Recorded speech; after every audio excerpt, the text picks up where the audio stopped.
Black Friday is supposed to leave your club in a better place, but the first thing you notice afterward isn't power, it's pressure.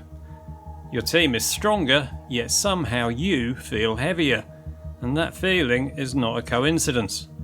Because the real impact of Black Friday doesn't hit during the event.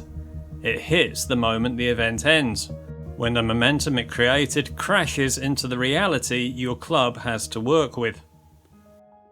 During Black Friday, your brain shifts into momentum mode. Constant openings, rapid upgrades, fast decisions.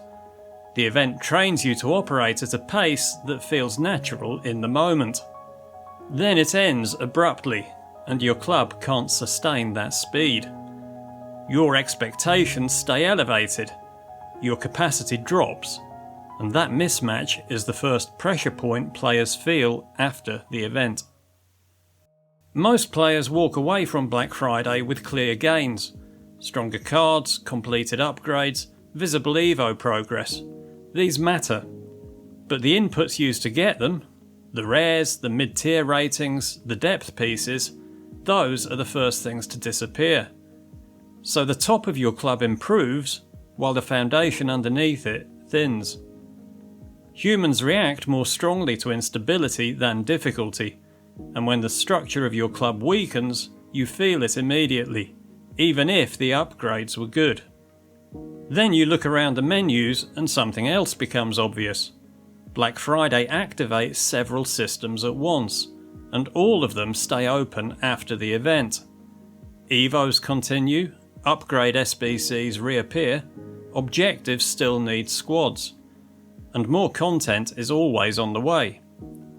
This isn't too many choices, it's competing demands.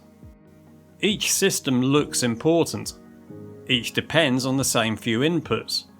And because you can only use those inputs once, every choice feels like it blocks another. It turns simple menu navigation into a constrained optimization problem. You're searching for the best move when all you actually need is a viable one.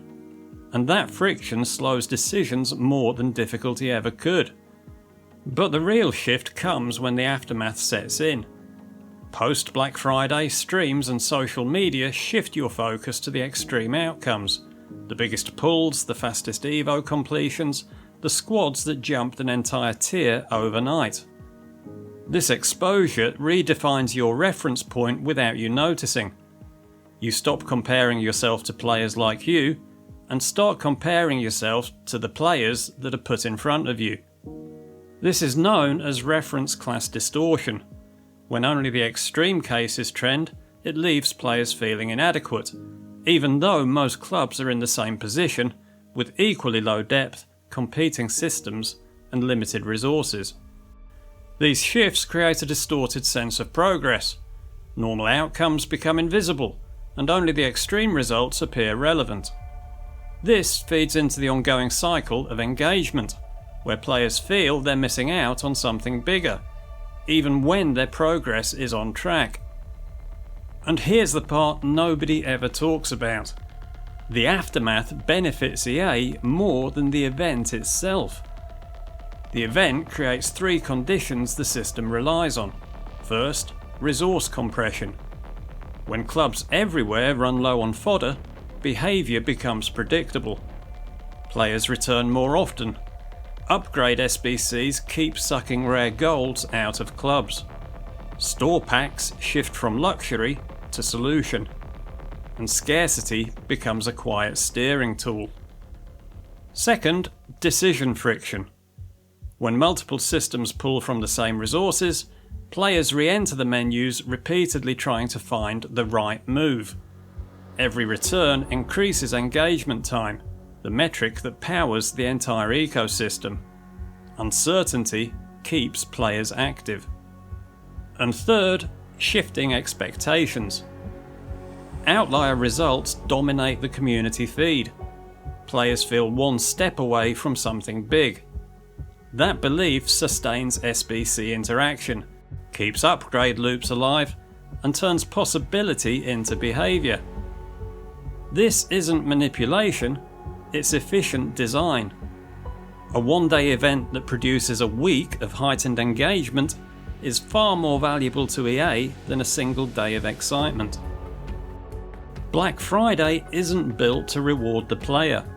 It's built to reset the cycle by draining depth, raising expectations, and sending players back into the menus with just enough momentum to keep moving. The way through the aftermath isn't to chase everything the event leaves open. It's to restore stability. Pick one direction your club can genuinely support. Ignore the paths that rely on inputs you don't have. And move at a pace the event didn't allow you to. Because once you recognise the pressure as structural, not personal, the environment shifts instantly. The game becomes clearer, the decisions become lighter, and your club starts to stabilise again. That's the real aftermath of Black Friday, and it's the part nobody explains. Thanks for watching.